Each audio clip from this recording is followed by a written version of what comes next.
Hello mga kamams ka dad, very good afternoon, magandang hapon po. So ito po, ko yung receive ko lang ng in-order ni Mrs. sa Tacloban, sa Visayas. Ito po yung Alocasia Dragon Scale. Bali ano po siya, dalawang klase. Bali yung silver at saka yung green.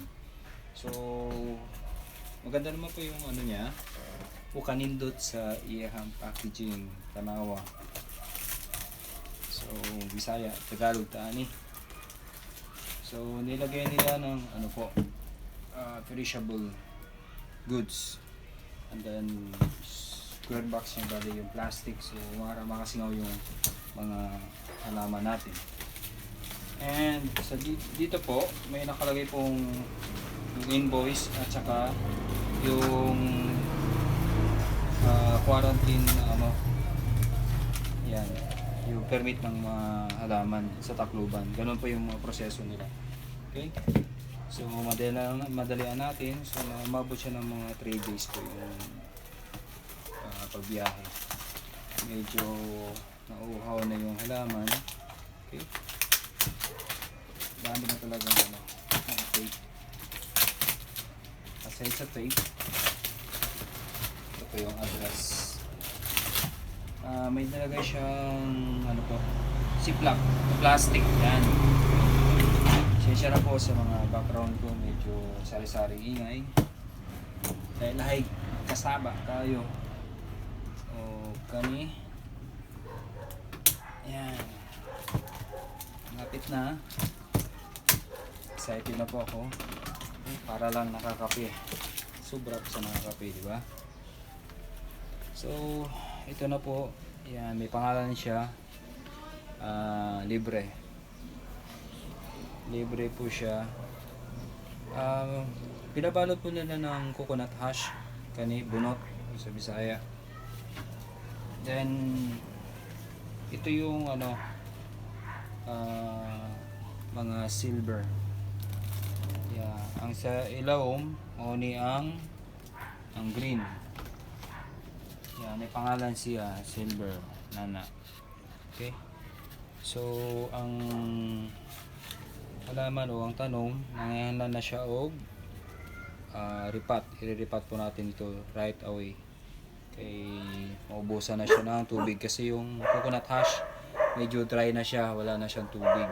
So, ganito lang po yung pag pa-ship kayo ng mga halaman. Wala po siyang lupa.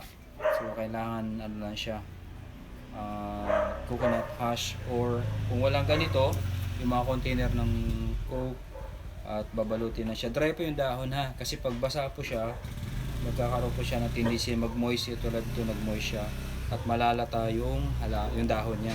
So yung binasa nila yung coconut hash, yung bunot po yan, at tinali nila ng rubber, yung rubber lang yan, para hindi po masaktan yung mga ugat. Okay? And okay, sa mga bago po sa vlog ko, ito po si Dad's Room Meal. So don't forget to subscribe, like, and share, and click the notification bell para lagi kayong update sa bina-vlog ko sa halaman. So pag wala kami mga available na halaman dito, ganun din, nag-order kami or we go directly sa mga garden sa Bulacan or Silang Cavite. So ugma want to make Silang Cavite. Okay?